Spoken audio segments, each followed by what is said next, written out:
नमस्कार विद्यार्थी मित्रांनो, सह्याद्री आय एस अकॅडमीमध्ये आपलं हार्दिक स्वागत। तर तुम्ही रिसेंटली बघितलं असेल की मागच्या महिन्यातच एक जागतिक तापमान वाढीविरुद्ध एक COP conference of the parties जी आहे ती झाली, COP29 आपण त्याला म्हणू शकतो। तर तिचा आज आपण एकंदर आढावा घेणार आहोत। बघा, परीक्षेच्या दृष्टीने ही अतिशय महत्त्वाची जी कॉन्फरन्स आहे ती आहे। तुमचा सिलेबस जर तुम्ही बघितला, पूर्व परीक्षेचा असू द्या किंवा मुख्य परीक्षेचा असू द्या, एन्व्हायरमेंट, इकोलॉजी, बायोडायव्हर्सिटी, पोल्युशन, शाश्वत विकास जो आहे तो इथे सगळं तुमचा जो आहे पार्ट कव्हर होतो। पूर्व परीक्षेला प्रश्न विचारू शकतात, COP29 कुठे झाली, तिची उद्दिष्ट काय साध्य झाली, आणि मुख्य परीक्षेला त्याचं ॲनालिसिस विचारू शकतं की भारताचं एकंदर धोरण काय आहे, ते परिषदेत काय होतं किंवा जागतिक स्तरावर त्याची उद्दिष्ट आहे त्याचं विश्लेषण तुम्हाला एकंदर विचारलं जाऊ शकतं। म्हणजे फक्त सिलेबसच्या अँगलनेच तुम्ही याला नाही बघू शकत। जर भविष्याचा विचार केला, पुढच्या पिढीचाही विचार केला, तर शाश्वत पर्यावरण ठेवणे ही किती काळाची गरज आहे आणि त्याच्यासाठी जागतिक स्तरावर कुठले कुठले एफर्ट्स घेतले जात आहेत, तर हे आपण COP29च्या माध्यमातून बघणार आहोत। तर ही COP29 12 ते 24 नोव्हेंबर दरम्यान झाली। ती कुठे झाली? अझरबैजान हा जो देश आहे त्याची राजधानी आहे बाकू। तर बाकूमध्ये ही जी आहे ती COP29 झाली, क्लायमेट चेंज कॉन्फरन्स। हिला फायनान्स कॉपही म्हटलं जातं। फायनान्स कॉप का म्हटलं जातं, त्याचं इम्पॉर्टन्स काय आहे ते आपण बघणारच आहोत। पण लक्षात ठेवा की COP29 ला फायनान्स कॉप असंही म्हटलं गेलेलं आहे। तर कुठे झाली? अझरबैजान हा जो सेंट्रल युरेशियन रिजन आहे तुमचा, मध्य युरोप आणि आशियाला कनेक्ट करणारा जो रिजन आहे, तिथे अझरबैजान नावाचा एक देश आहे, याची राजधानी बाकू, तिथे ही कॉन्फरन्स झाली COP29। तर आता आपण एकंदर ते बघण्याआधी थोडंसं एक ढोबळमानाने एक छोटासा धावता आढावा घेऊयात की COP परिषदा काय असतात, त्याचं ओरिजिन कुठून झालं। UNFCCC नावाची एक संघटना आहे जागतिक स्तरावर, जी की जागतिक तापमान वाढ रोखण्यासाठी काम करत असते, अतिशय महत्त्वाचं। तर ती संघटना काय आहे, तिचं अस्तित्व, तिचं जे इव्हॉल्युशन आहे ते कसं झालं, ते आपण एकंदर बघूयात आणि जागतिक तापमान वाढीचा एक धावता आढावा आपण घेऊयात। तर जागतिक तापमान वाढ म्हणजे काय की आपण बघितलं असेल की औद्योगिक क्रांती जी आहे, औद्योगिक क्रांतीला जशी जशी सुरुवात झाली, तिथून तुमची कारखानदारी आली किंवा दळणवळणाची साधनं वाढली, ट्रान्सपोर्ट सेक्टर जे आहे ते वाढलं, खाणींमधून जे उत्खनन होऊ लागलं, खनिज तेल, कोळशाचे साठे सापडलेत, त्यातून एक जे वायू उत्सर्जित व्हायला लागले ना, कार्बन डायऑक्साईड असू द्या, कार्बन मोनॉक्साईड, नायट्रोजन ऑक्साईड असू द्या किंवा मिथेन सारखे जे वायू आहेत ना, ते उत्सर्जित व्हायला लागले आणि त्याने कुठेतरी पर्यावरणाचा समतोल जो आहे ना तो ढासळला। फॉर एक्झाम्पल, आपण असं समजूयात की पृथ्वीचं औद्योगिकरणाच्या पहिले आपण जाऊयात की 16-17व्या शतकापर्यंत कसं होतं।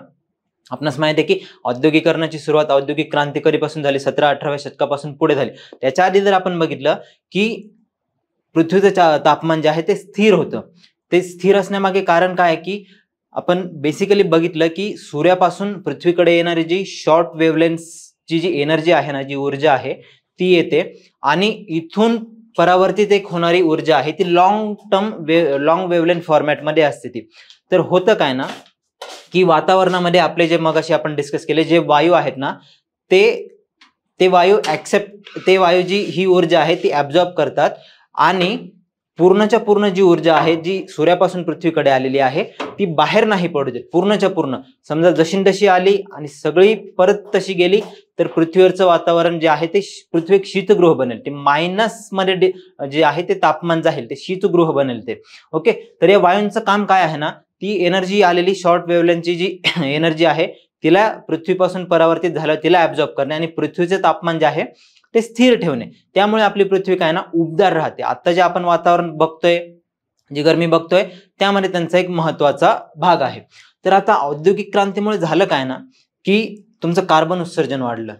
आता बघा, नॅचरली कार्बन होता हवेतच, कार्बन डायऑक्साईड असू द्या, मिथेन, कार्बन मोनॉक्साईड किंवा नायट्रोजन ऑक्साईड असू द्या, ते हवेत होतेच नॅचरली, पण त्यांचं एक प्रमाण होतं। ते प्रमाण बॅलन्स्ड असं होतं की ते पृथ्वीला एका टेम्परेचरपर्यंत ठेवायचं आणि ते ऍब्झॉर्बही करायचे एनर्जी। पण आता वाढलं काय, औद्योगिकरणाने, तुमचं खनिज तेलाने किंवा जी तुमचं ट्रान्सपोर्ट सेक्टर आहे त्याच्यातून जो कार्बन उत्सर्जित होतो, त्याच्याने झालं काय ना की त्या वायूंचं प्रमाण जे आहे ते वातावरणात वाढलं। आता वाढल्यामुळे त्यांची जी आहे ती एनर्जी ऍब्झॉर्ब करण्याची क्षमता पण वाढली। ओके, ती क्षमताही वाढली, त्याच्यामुळे पृथ्वीचं एकंदर जे तापमान आहे ते देखील वाढलं। आणि त्याचे जे निगेटिव्ह परिणाम आहे ते आपल्याला भोगावे लागणार आहेत. तर ते परिणाम कोणते जागतिक तापमान वाढीचे, की आपण याला असं म्हणूयात की जे ह्या गॅसेसला आपण काय म्हणूयात की हरितगृह वायू, हरितगृह परिणाम जो आहे त्याच्यानुसार त्यांना नाव दिलेलं आहे की ग्रीन हाऊस गॅसेस. तर हे परिणाम कोणते आहे जागतिक तापमान वाढीचे? तुमचा जो सागरी जी पातळी आहे तिच्या प्रमाणात वाढ होणे, सी लेवल राईज, किंवा मग हिमनद्या आहेत त्यांचे वितळणे, किंवा कुठल्या तरी भागात अतिदुष्काळ पडणे, कुठल्या तरी भागात अतिपर्जन्याचं प्रमाण वाढणे, किंवा मग जंगलांचं जे वनांचं जे प्रमाण आहे ते कुठेतरी कमी होणे, अशी त्याची एकंदर निगेटिव्ह त्याच्यातून उत्पन्न होणारे इश्यूज आहेत.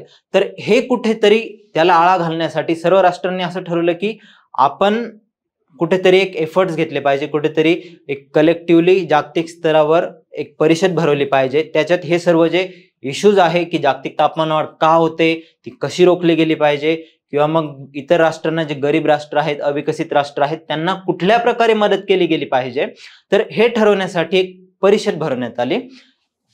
तर UNFCCCचं ओरिजिन आहे त्या परिषदेमध्ये. तर UNFCCCच्या परिषदेमध्ये काय ठरवण्यात आलं ना, की ती 1992ला ब्राझीलमधील रिओ या शहरात ती परिषद भरवण्यात आली. ती कोणाच्या अंडर करण्यात आली, की संयुक्त राष्ट्रांची पर्यावरण आणि विकास परिषद, United nations conference on sustainable environmental development, याच्या अंडर तिला आपण वसुंधरा परिषद असं देखील म्हणू शकतो. तर 1992ला रिओ शहरामध्ये ती झाली. तिथून UNFCCCची निर्मिती झाली आणि ही अस्तित्वात कधी आली? 21 मार्च 1994ला तो करार अस्तित्वात आला, अधिकृतपणे तो अंमलात आणला गेला. ओके, की बघा ब्राझीलमधील रिओ या शहरात UNFCCCचा करार तयार करण्यात आला आणि कार्यान्वयन त्याचं कधी झालं? 21 मार्च 1994 रोजी. त्याचं मुख्य लक्ष जर आपण बघितलं, मग असे डिस्कस केल्याप्रमाणे, की ग्रीन हाऊस वायू उत्सर्जन स्थिर करणे, कमी करणे, मानव प्रेरित हवामान बदल टाळणे, हे त्याचं वरवरचं एक मुख्य उद्दिष्ट आहे. आपण थोडंसं डिटेलमध्ये गेलो तर त्याचे कामकाजाचे प्रमुख विषय काय आहे? ह्या कॉन्फरन्स ज्या होतात ना, कॉन्फरन्सेस ज्या होतात, COP ज्या होतात, त्या दरवर्षी होतात. आपण आता जी 29वी झाली ती कॉन्फरन्स ऑफ पार्टीज 29 कसली? UNFCCCची जी आहे ती कॉन्फरन्स.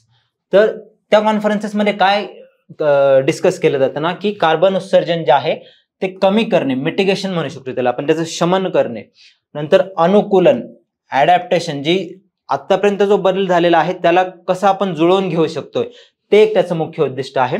आणि वित्त पुरवठा, बघा आता हे सगळं करतोय आपण की उत्सर्जन कमी करायचे, नवीन नवीन तंत्रज्ञान डेव्हलप करायचे, ते अविकसित राष्ट्रांना द्यायचे, किंवा नवीन नवीन तुमच्या ज्या अक्षय ऊर्जा प्रणाली आहेत त्या विकसित करायच्या आहेत, तर त्यांच्यासाठीचा वित्त पुरवठा तो कुठून आणायचा, पैसा कुठून आणायचा, तर हे तिथे डिस्कस केलं जातं.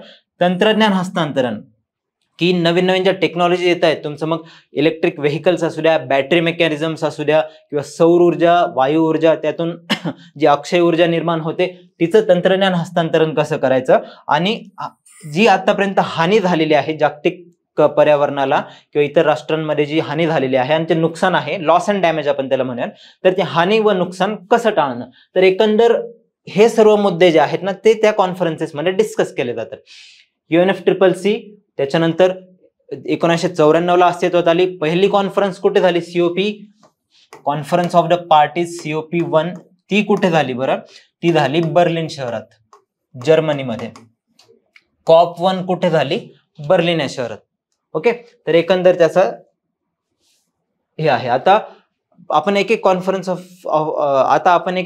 ऑफ द पार्टीज जे आहेत ते बघणार आहोत, की मुख्य जे कॉप कोणते आहेत, त्याच्यातून उद्दिष्ट काय साध्य झाले ते एकंदर बघूयात. की क्योटो प्रोटोकॉल, त्यात पहिला येतो क्योटो प्रोटोकॉल. तर त्यात पहिला येतो क्योटो प्रोटोकॉल. क्योटो प्रोटोकॉल काय आहे ते आपण एकंदर बघूयात. की क्योटो प्रोटोकॉल हा संयुक्त राष्ट्र हवामान बदल चौकटीच्या कराराचा अंतर्गत तयार करण्यात आलेला एक आंतरराष्ट्रीय करार आहे. हा करार 1997 मध्ये जपानमधील क्योटो येथे झालेला COP3, ही कधी झाली? 1997ला COP3, conference of the party, या परिषदेत स्वीकारण्यात आला. याचा मुख्य उद्देश काय आहे ना, ग्रीन हाऊस वायूंच्या उत्सर्जनाला मर्यादा घालून हवामान बदलाशी सामना करणे. तर काय मुख्य उद्देश आहे याचा, की ठीक आहे आपण UNFCCC नावाची एक जागतिक स्तरावर संस्था तर एस्टॅब्लिश केली, पण आता त्याही पलीकडे जाऊन आपण आता कुठल्या प्रकारे स्टेप्स घेतल्या पाहिजे जेणेकरून जे कार्बन उत्सर्जन होतंय, जागतिक हवामान बदल जो होतोय, त्याला कशा प्रकारे आपल्याला तोंड देता येईल, तर ते इथे सगळं डिस्कस करण्यात आलं.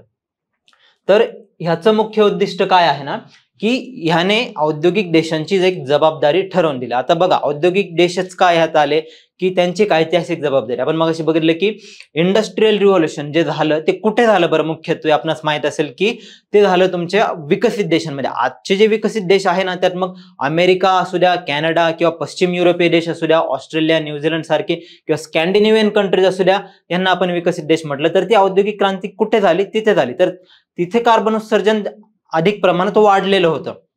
तर यांची एक नैतिक आणि ऐतिहासिक जबाबदारी बनते की तुम्ही जर ते उत्सर्जन केलेलं आहे तर जास्त वाटा तुमचा पण पाहिजे की ती कमी करण्यासाठीचा. आणि आता प्रॉब्लेम काय आहे ना, की भारत, चायना किंवा आफ्रिकन देश किंवा लॅटिन अमेरिकन जे देश आहे त्यांचा आता कुठेतरी एक अर्थव्यवस्था एक रुळावर आलेली आहे. त्या कुठे आता एक इंडस्ट्रियलायझेशन कडे जात आहेत, जे की ह्या ज्या डेव्हलप्ड कंट्रीज आहेत ते 100-150 वर्षांपूर्वी त्यांचं करून झालेलं आहे.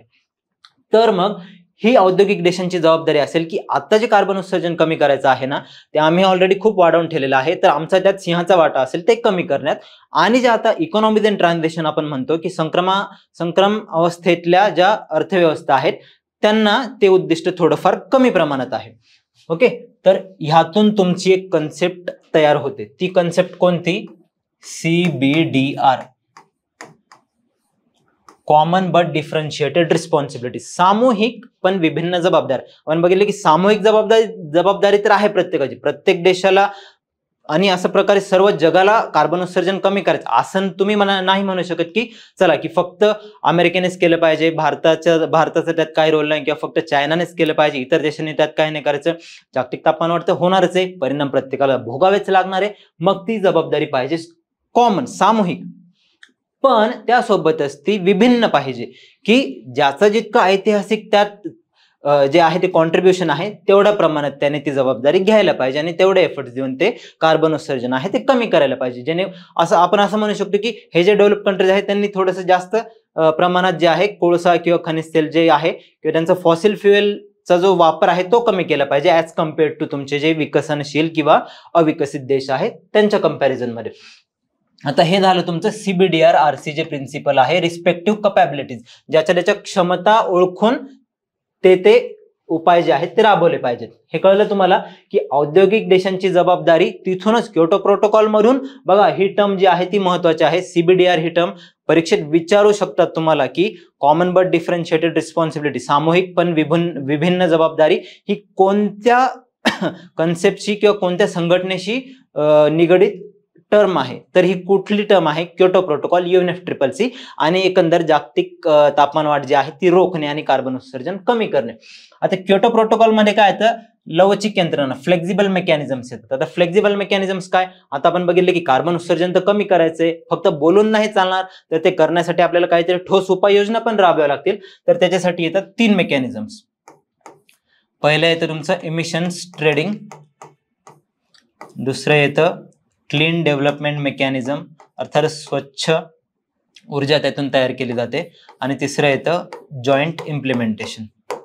ओके, तर इमिशन्स ट्रेडिंग मध्ये काय होतं ना की कार्बन ट्रेड केले जातात. आता कार्बन ट्रेडिंग आपण काय असते ते बघूया. कार्बन ट्रेडिंग म्हणजे काय ना की एखादा देश जास्त उत्सर्जन करतोय, त्याला कमी तर करायचंय, पण अर्थव्यवस्थेला तो एवढा बांधलेला आहे ना की जास्त उत्सर्जन तो टाळू नाही शकत आहे. आणि एखादा देश, दुसरा जो देश आहे त्याला कमी उत्सर्जन तो करतोय नॅचरली, त्याची इकॉनॉमी जी आहे ती एवढी डेव्हलप्ड नाहीये. तर असे 2 देश मिळून एकत्रितपणे कार्बन उत्सर्जन कमी करण्यासाठी एकमेकांचे कार्बन जे आहे ते ट्रेड करू शकतात. उदाहरणादाखल आपण असं समजूयात की एक देश आहे A, दुसरा देश आहे B. आता ही आहे फॉर एक्झाम्पल एक डेव्हलप्ड कंट्री आणि ही आहे एक डेव्हलपिंग कंट्री. ओके, 2 देश आहेत. आता ह्या डेव्हलप्ड कंट्रीजला क्योटो प्रोटोकॉलच्या अंतर्गत माफ करा, आता ह्या कंट्रीला क्योटो प्रोटोकॉलच्या अंतर्गत एक टार्गेट दिलेला आहे की तुम्हाला 50 टन इक्विव्हॅलंट ऑफ CO2 जो आहे त्याच्यावर उत्सर्जन करता येणार नाही. आणि B जी दुसरी डेव्हलपिंग कंट्रीज आहे त्यांची अर्थव्यवस्था जी आहे ती संक्रमणावस्थेतील आहे. ओके, इकॉनॉमीज इन ट्रान्झिशन जे म्हणतो ना की ज्यांना जास्त रिसोर्सेस लागतात इकॉनॉमीला चालना देण्यासाठी, तर तिला टार्गेट दिलेला आहे 100 टन इक्विव्हॅलंट ऑफ CO2. आता यांच्याकडे जे आहे रिसोर्सेस जास्त आहे ह्या कंट्रीकडे, यांच्याकडे कमी आहेत. तर आपण बघितलं की यांना 50 जे आहे यांनी त्या वर्षी 40 पर्यंत जे आहे ते उत्सर्जन केलं आणि यांनी 110 पर्यंत गेलं. ओके, तर आता यांच्याकडे +10 राहिले की बघा, यांचं लिमिट तर 50 पर्यंत करायचं होतं पण झाले 40, यांना 100 पर्यंत करायचं होतं तर झाले एक्स्ट्रा 110 झाले.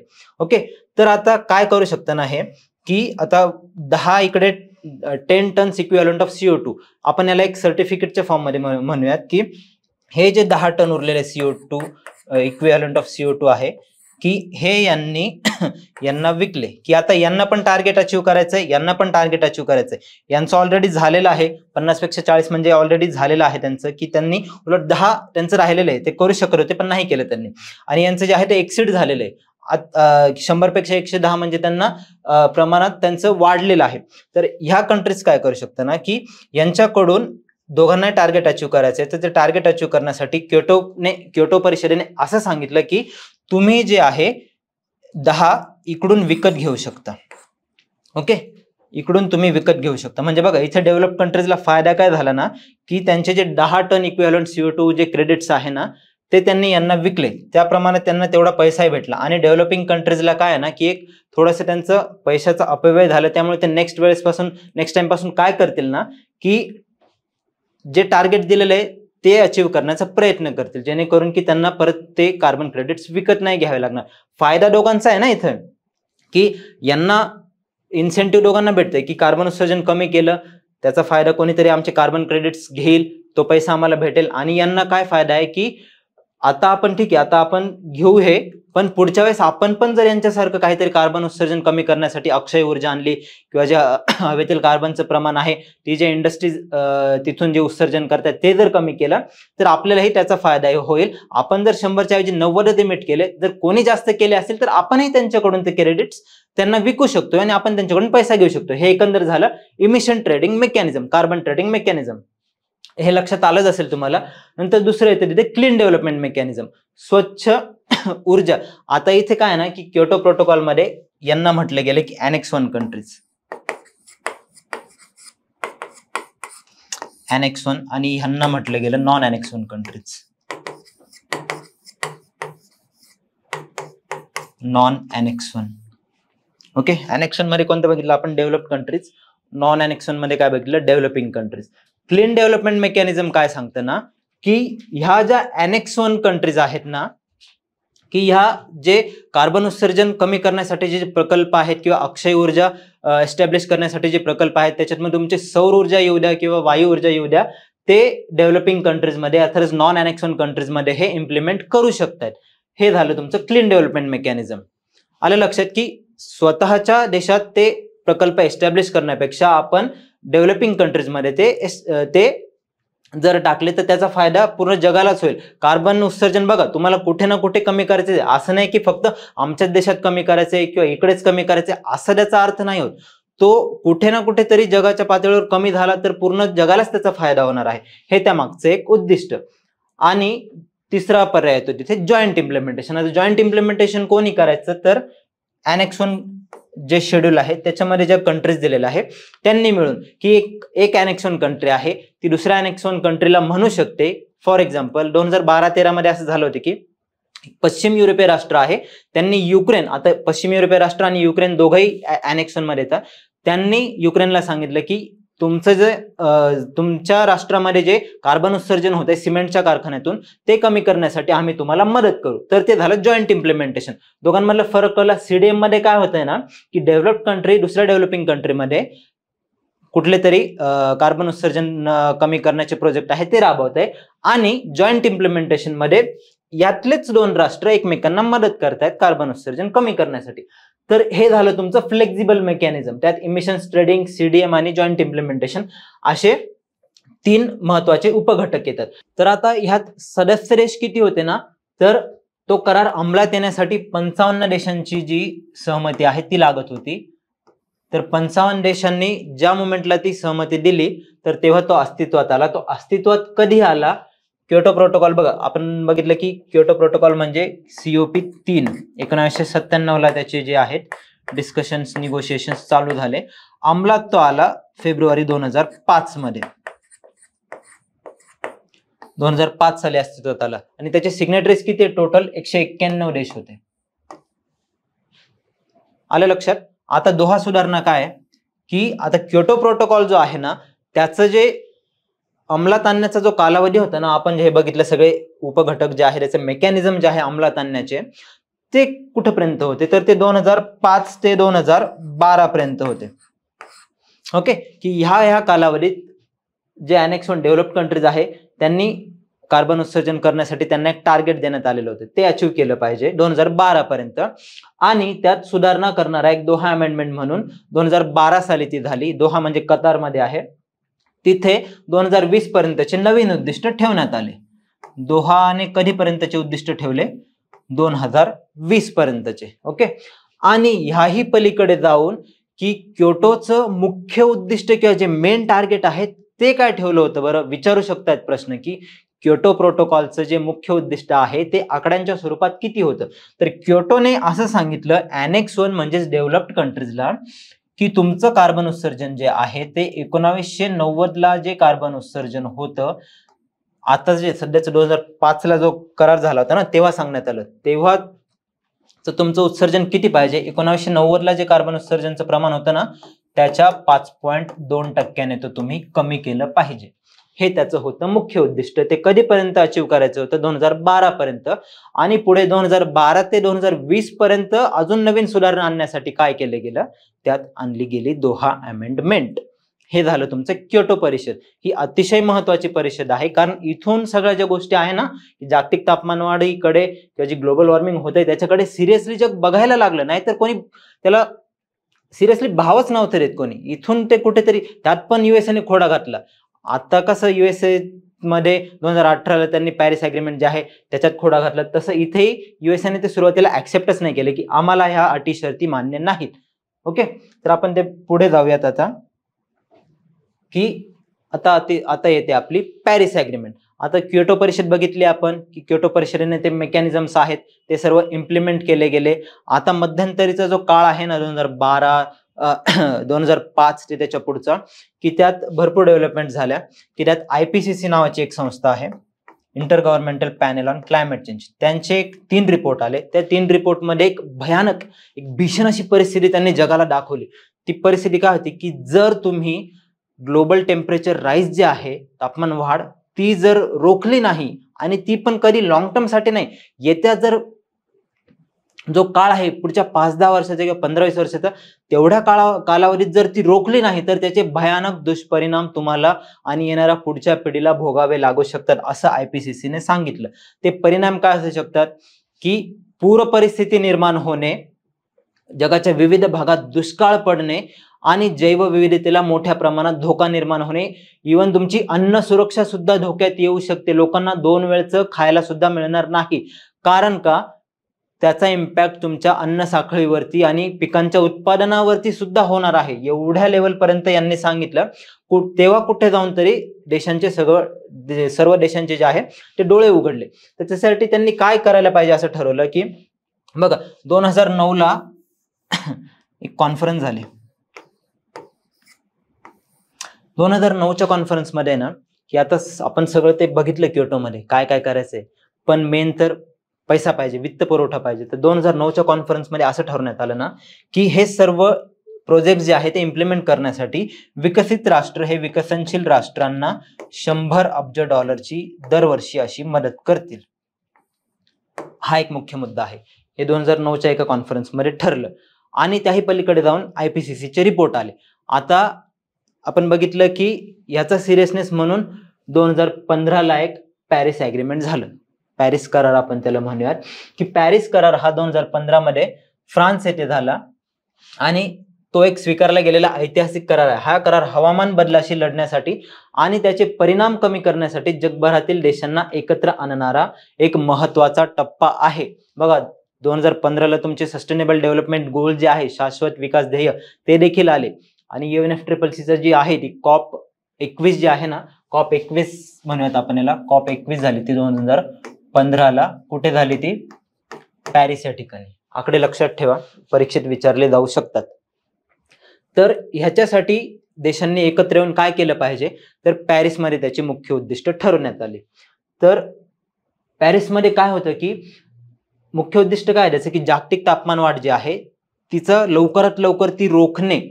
जसं की जागतिक तापमान वाढ 1.5 ते 2 डिग्री सेल्सिअसच्या आतच रोखणे. बघा, जे पृथ्वीचं आता ही 2 डिग्री सेल्सिअस तो निकष कुठून आला?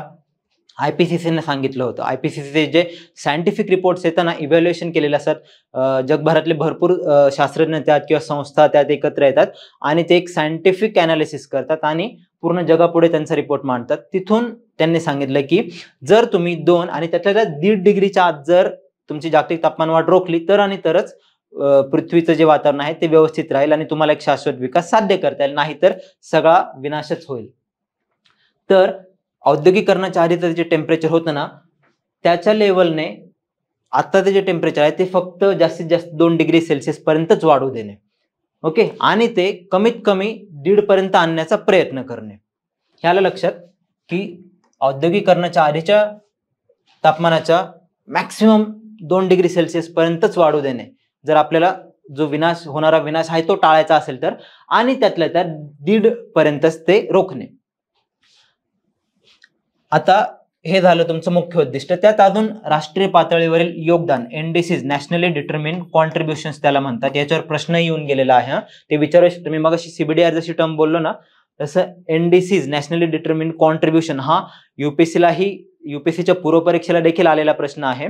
युपीएससीच्या 2016च्या पूर्वपरीक्षेत विचारला गेलेला प्रश्न आहे की NDCs ही टर्म जी आहे ती कुठल्या संस्थेशी, कुठल्या कराराशी संलग्न आहे, तर ती कुठे आहे? Paris agreement COP 21 to the United Nations Framework Convention on Climate Change. बघा, प्रश्न कसे फिरू शकतात, प्रश्न कसे बनवू शकतात, हे देखील तुम्हाला इथून जाणून घ्यायचंय.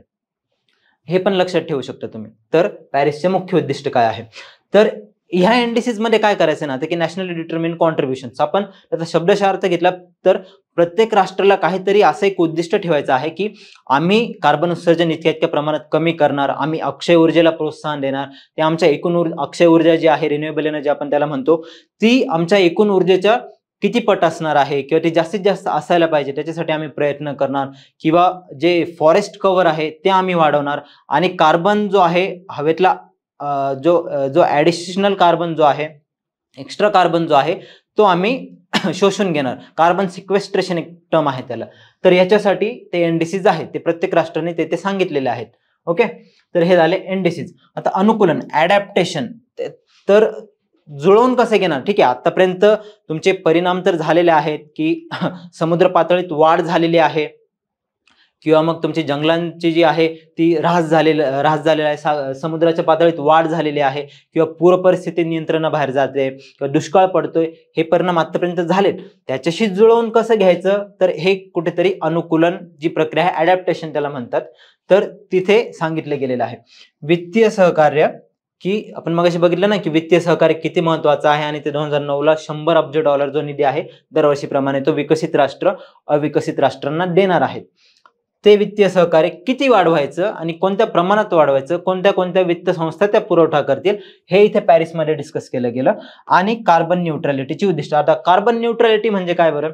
बघा, एकंदर जर आपण बघितलं तर असं शक्य नाहीये ना, की प्रॅक्टिकली पॉसिबल नाहीये ते, की जो तुमचा कार्बन उत्सर्जन होतो तो पूर्णपणे शून्यावर आणणे, असं तर नाही शक्य. नॅचरली जे तुमच्या प्रोसेस चालतात, तुमचं मग शेती प्रक्रिया असू द्या किंवा तुमचं जे आहे लाईव्ह स्टॉक सेक्टर असू द्या, तिथून काही ना काही प्रमाणात उत्सर्जन होतच आहे.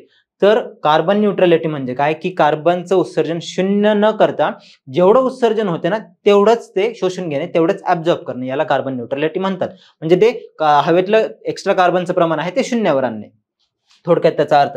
आता आपण बघितलं की अनुकूलन म्हणजे काय आणि जे आहे शमन किंवा मिटिगेशन कमी करणे, त्याच्यातला एक डिफरन्स आपण समजून घेऊयात. की बघा, हे वर्ड जे आहे ना ते तुम्हाला कंटिन्यू विचारले जातील एक्झाम मध्ये, इव्हन त्याचं मुख्य परीक्षेत विचारलं जाऊ शकते की what is the difference between जे आहे की अडॅप्टेशन अँड मिटिगेशन. तर हवामान बदलाच्या प्रभावांशी जुळवून घेण्याला अडॅप्टेशन म्हणतात आणि ग्रीन हाऊस वायू जे आहेत ग्रीन हाऊस गॅसेस जे आहेत त्यांचं उत्सर्जन कमी करण्याला शमन करणे किंवा ते मिटिगेशन कमी करणे असं म्हणतात. फॉर एक्झाम्पल की इथे पूर नियंत्रणासाठी रचना तयार करणे किंवा तुमचं किंवा जे रेझिलियंट क्रॉप्स जे आहेत की जे क्लायमेट जो हवामान जे बदलतंय त्याला सस्टेन करू शकतात असे जे पिकं आहेत ते एस्टॅब्लिश करणे. ओके, अजून आता इथे कोणतं येतं की अक्षय ऊर्जा स्रोतांचा अवलंब करणे किंवा मग इथे जे फॉरेस्ट एरिया आहे फॉरेस्ट कव्हर आहे ते वाढवणे ते इथे येऊ शकतात. हे अल्पकालीन आणि दीर्घकालीन उपाय झाले.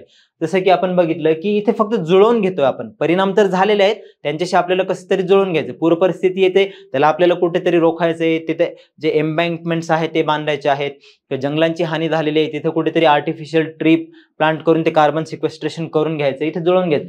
पण इथे दीर्घकालीन जागतिक उद्दिष्ट साध्य करणे की याचा मुख्य उद्देश बघा ना की जे तुमचे हरितगृह वायू आहेत त्यांचं उत्सर्जन कमी करायचं, तर ते दीर्घकालीन उद्दिष्ट आहे. आणि याचा लाभ काय होईल की हवामान बदलामुळे होणारे नुकसान कमी करणे आणि याचा हवामान बदलाचा वेग कमी करणे किंवा शक्य असेल तर तो शून्यापर्यंत नेणे. तर हे दोघांमधलं डिफरन्स आहे की इथे एक शॉर्ट टर्म गोल आहे, फक्त तिथे जुळवून घ्यायचं आपल्याला आणि तिथे लॉंग टर्म साठी आपल्याला ते कार्बन उत्सर्जन कमीच करायचंय. हा झाला त्या दोघांमधला डिफरन्स. आता आपण बघितलं की पॅरिस कॉन्फरन्स जी आहे ना 2015ला जी झाली, त्या पॅरिस कॉन्फरन्स मध्ये आपण काय मुख्य उद्दिष्ट बघितलं की 1.5 ते 2 डिग्री सेल्सिअसच्या आतच जागतिक तापमान वाढ रोखायचे, एनडीसीज आणायचे आहेत किंवा हे अडॅप्टेशन आणि मिटिगेशन मेकॅनिझम्स आहेत त्याच्यावर वर्कआउट करायचंय. तर हे करणार कधी कसं, तर 2015ला असे ठरवण्यात आलं की दर 5 वर्षांनी आम्ही जे आहे ते की जागतिक परीक्षण करू, त्याला म्हणतात global stock take.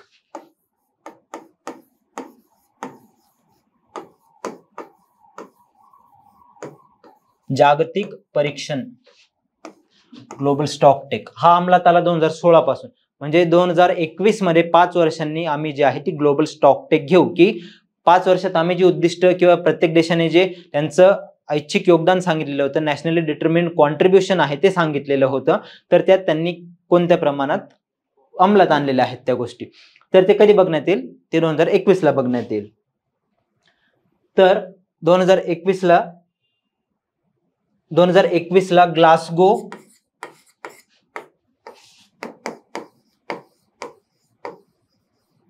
UK United kingdom मध्ये आहे, ती झाली COP 26 तुमची.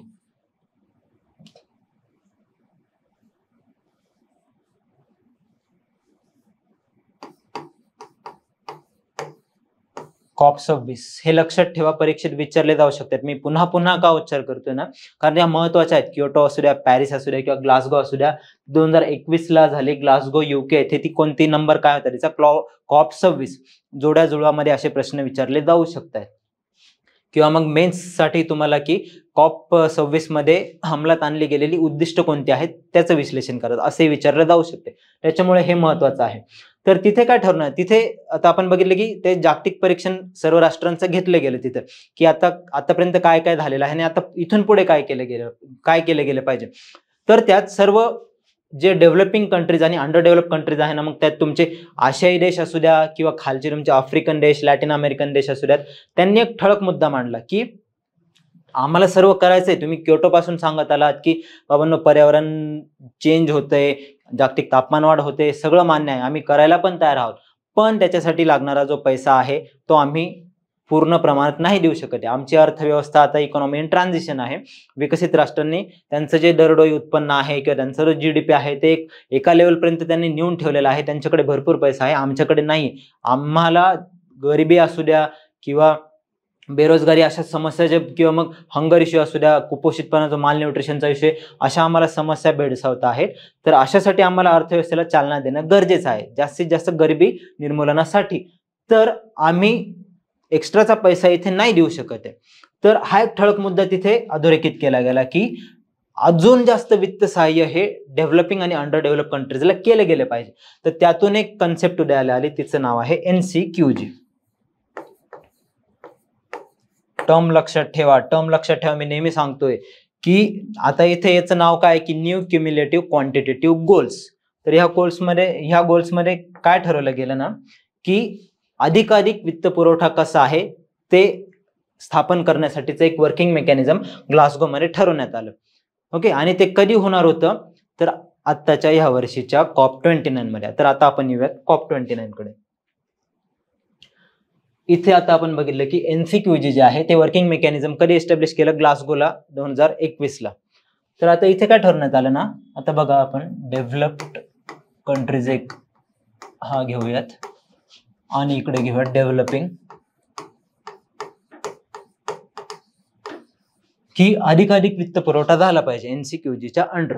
तर इकडून डिमांड काय आली ना, IPCCचा एक मध्यंतरी रिपोर्ट आला. IPCCने काय सांगितलं की आधीच्या औद्योगिकरणाच्या आधीची जी फेज आहे तिला जाण्यासाठी, तिथे त्या लेवलचं कार्बन उत्सर्जन जे आहे ते कमी करण्यासाठी पूर्ण जगाला जवळजवळ 5 ते 7 ट्रिलियन डॉलर एवढा निधी भरपूर आहे हा. म्हणजे तुम्ही बघितलं तर एकंदर भारताचा जो GDP आहे ना त्याच्या इक्विव्हलंट आहे हा. तर एवढा निधी आहे तो पूर्ण जगाला लागणार आहे. एवढा निधी जर तुम्ही दरवर्षी देऊ शकत असाल तर, आणि तरच जी पॅरिसची जी मुख्य उद्दिष्ट आहे ना तापमान एवढ्या मर्यादेपर्यंत रोखण्याची, ती तुम्ही अचीव करू शकताय. तर एवढं तर नाही शक्य, प्रॅक्टिकली नाही पॉसिबल. मग इथून एक डिमांड काय आली ना डेव्हलपिंग कंट्रीज कडून, नका एवढं देऊ आम्हाला, पण कमीत कमी जो आधी देत होते ना $100 बिलियन 2009 पासून, त्यात 13 पट वाढ करून द्या. $1.3 ट्रिलियन, 1300 अब्ज डॉलर तरी आम्हाला द्या. तोही बघायला गेलं तर भरपूर आहे. आणि डिमांड आली 1300 अब्ज डॉलरची, आणि इकडून सांगण्यात आलं की आम्ही $300 बिलियन 300 अब्ज डॉलर जो आहे एवढा निधी देणार आहोत. हा आकडा लक्षात ठेवा. हे कॉम्प्रोमाइज करण्यात आलेला आहे. हा ऑफिशियल आकडा आहे की जी डिमांड होती, आणि इकडून यांनी फक्त सांगितलं की सुरुवातीला 100चा आम्ही डबल करू. मग इकडून परत थोडंसं प्रेशर तयार झालं डेव्हलपिंग कंट्रीज कडून. त्यात भारत, चायना किंवा आफ्रिकन देशांच्या देशांचा एक मोठा वाटा होता की डिमांड जी आहे ती लावून धरण्यात, की अधिकाधिक वित्त पुरवठा झाला पाहिजे की आम्हाला फॉसिल फ्युएल इकॉनॉमी पासून अक्षय ऊर्जेकडे जाण्यासाठी. तर तिथे कॉम्प्रोमाइज म्हणून $300 बिलियन एक निधी ठरवण्यात आला. तो $300 बिलियन जो आहे विकसित देश हे अंडर डेव्हलप आणि डेव्हलपिंग कंट्रीजला देतील. तो दरवर्षी असेल पर ॲनम, आणि तो कधीपर्यंत असेल, 2035 पर्यंत. लक्षात ठेवा हा, $300 अब्ज निधी दरवर्षी हा दिला जाईल इकडून इकडे, आणि तो कधीपर्यंत, 2035 पर्यंत. हे महत्वाचं आहे. हे झाल्यानंतर आता येतं आर्टिकल 6, कार्बन ट्रेडिंग मार्केट. आपण मगाशी बघितले कार्बन ट्रेडिंग काय होतं, त्याचे रूल्स कसे बनवले गेले पाहिजेत. आता असं नाही ना की फक्त कार्बन ट्रेडिंग एका देशाने दुसऱ्याला विकायचे, दुसऱ्याने तिसऱ्याला विकायचे, तिसऱ्याने ते परत चौथ्याला विकायचे, डबल काउंटिंग होईल ते. आणि ते काउंटिंग कोण करणार, त्यांच्यावर लक्ष ठेवणारी एक सेंट्रलाइज्ड एजन्सी पाहिजे, नाहीतर मग सगळा तो कारभार जो आहे तो व्यवस्थित नाही चालणार. तर ते एक सेंट्रलाइज्ड पद्धतीने व्यवस्थित झालं पाहिजे, पारदर्शकपणे झालं पाहिजे. त्यात कुठलाही असा कुठल्याही प्रकारचं त्यात मिसमॅनेजमेंट नकोय. ते ठरवण्यासाठी एक आर्टिकल 6 मध्ये यावर एक वर्किंग मेकॅनिझम एस्टॅब्लिश करण्यात आला आहे की तो जो आहे डबल काउंटिंग नाही केलं जाणार त्या कार्बन क्रेडिटचं, आणि त्यात एक ट्रान्सपरन्सी फॅक्टर येईल जेणेकरून सर्व देश जे आहे ते एकमेकाला मदत करू शकतात. त्यात आर्टिकल 6.2 एक महत्वाचं आहे की आपण मगाशी बघितले जॉईंट इम्प्लिमेंटेशन ना. आर्टिकल 6.2 काय सांगतं की हे तुम्ही जे 2 राष्ट्र आहेत ते एकमेकांना मदत करून त्यांचे कार्बन क्रेडिट जे आहे ते ट्रेड करू शकतात, आणि त्याचं जे मेकॅनिझम आहे ते इथून पुढे जे होणारे कॉन्फरन्सेस आहेत त्याच्यात ते रूल बुक सेट केलं जाईल. ओके, हे झालं तुमचं आर्टिकल 6 आणि carbon trading market. Article 6 of Paris agreement. Paris agreement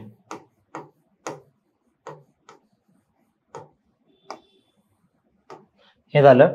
आता जीवाश्म इंधन संक्रमण, आता ही झाली आपली COP29. ती कुठे झाली यावर्षी? बाकूमध्ये. मागच्या वर्षी COP28 झाली, ती कुठे झाली होती? दुबईमध्ये.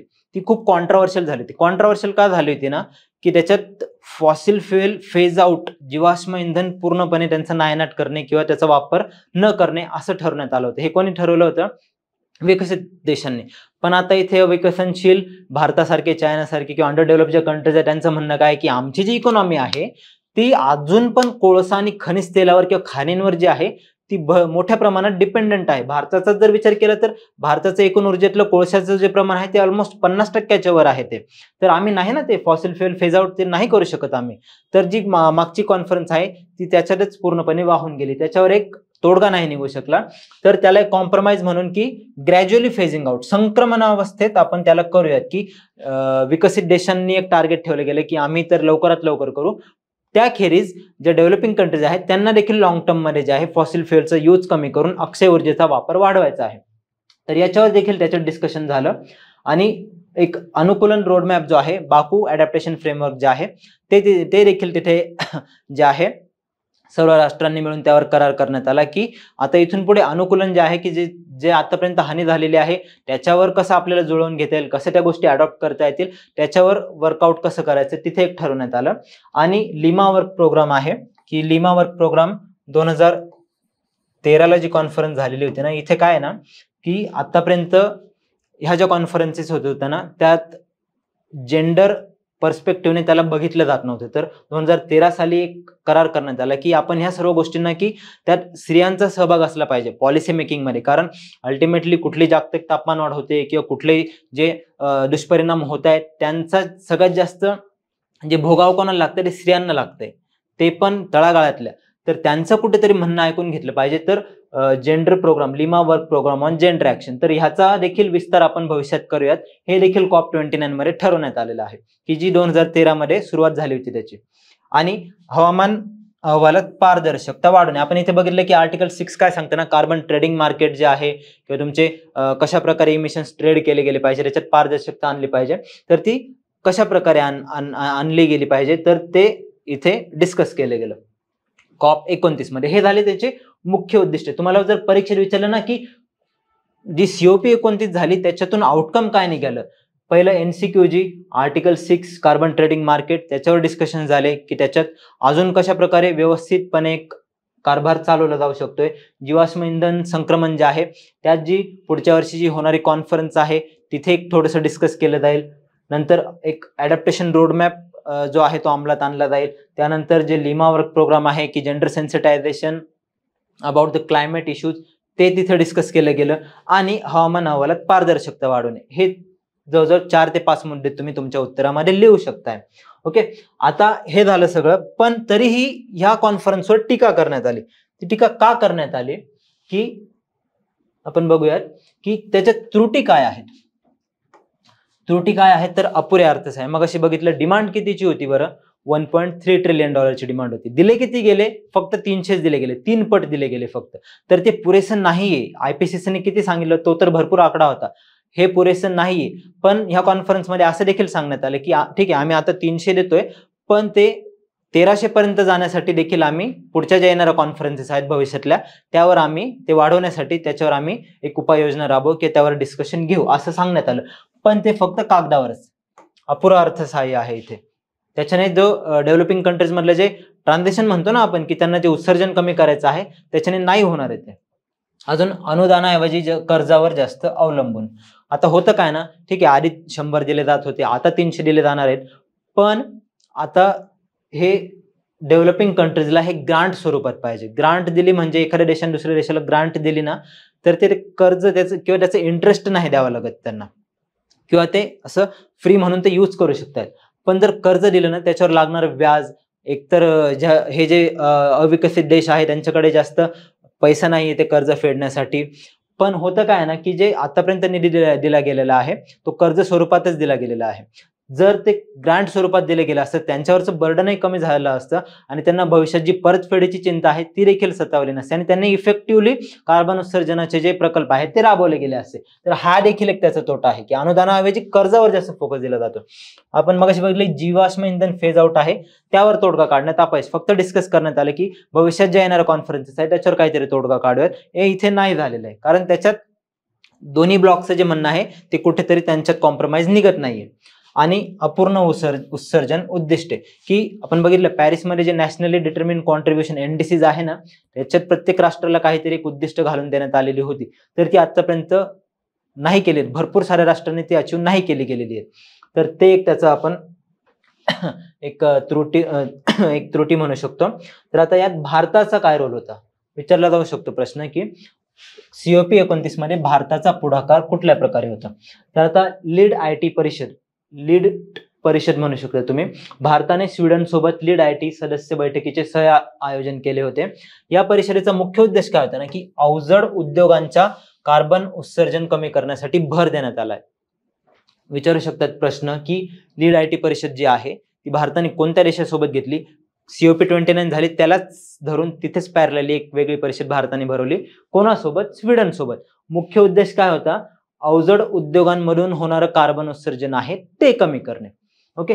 आणि दुसरं जे आहे सीड्स अनुकूलन वित्त, की स्मॉल आयलँड डेव्हलपिंग स्टेट जे आहे ना, आपण ते बेटीय देश म्हणतो, छोटे छोटे जे आहेत पॅसिफिक किंवा इंडियन ओशन मध्ये, तर त्यांच्यासाठी भारताने त्यांच्याकडे तर अर्थव्यवस्था ती त्यांची एवढी छोटी आहे की हे सर्व प्रकल्प राबवण्यासाठी किंवा कार्बन उत्सर्जन कमी करण्यासाठी त्यांच्याकडे पुरेसा निधी अजिबातच नाहीये. भारत, चायना सारखे देश ते थोड्या प्रमाणात का होईना तर काहीतरी करू शकतात. तर भारत जो आहे तो आपल्याला माहिती आहे की ग्लोबल साऊथ जे म्हटलं जातं ना, त्यांचा एक नेता म्हणवला जातो भारत. तर भारताने सीड्स फायनान्स अनलॉकिंग आणि आपत्ती प्रतिरोधक समर्थन त्याचं जे आहे ते समर्थन केलेलं आहे. कोणासाठी? हे स्मॉल आयलँड डेव्हलपिंग स्टेट्स आहे त्यांच्यासाठी. तर हे जे मुख्य 2 परिषद आहे त्या भारताने तिथे COP29च्या अंडरच घेतल्या गेलेला आहे. तर आपण बघितलं की COP29 ही किती महत्वाची आहे आणि त्याच्यातून उत्पन्न होणारे जे इश्यू आहेत त्याच्यावर अजूनही तोडगा नाही निघालेला आहे मित्रांनो.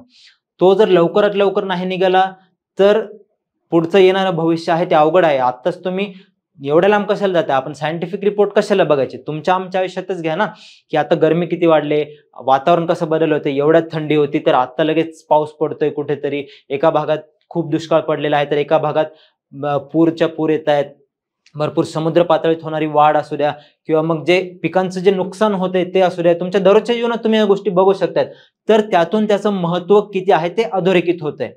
हे झालं तुमचं COP29 किंवा एकंदर जे आहे आपण एक आढावा घेतला की UNFCCCच्या अंडर येणाऱ्या ज्या मुख्य ज्या कॉन्फरन्सेस आहेत त्याचा एकंदर आढावा. असेच जर तुम्हाला भरपूर करंट अफेअर्स रिलेटेड टॉपिक असतील जे परीक्षेच्या दृष्टीने असू द्या किंवा तुम्हाला कन्सेप्च्युअल अंडरस्टँडिंगही पाहिजे असेल तर ती तुम्ही सांगू शकतात. आपण नक्कीच त्यावर व्हिडिओ बनवूयात. थँक्यू.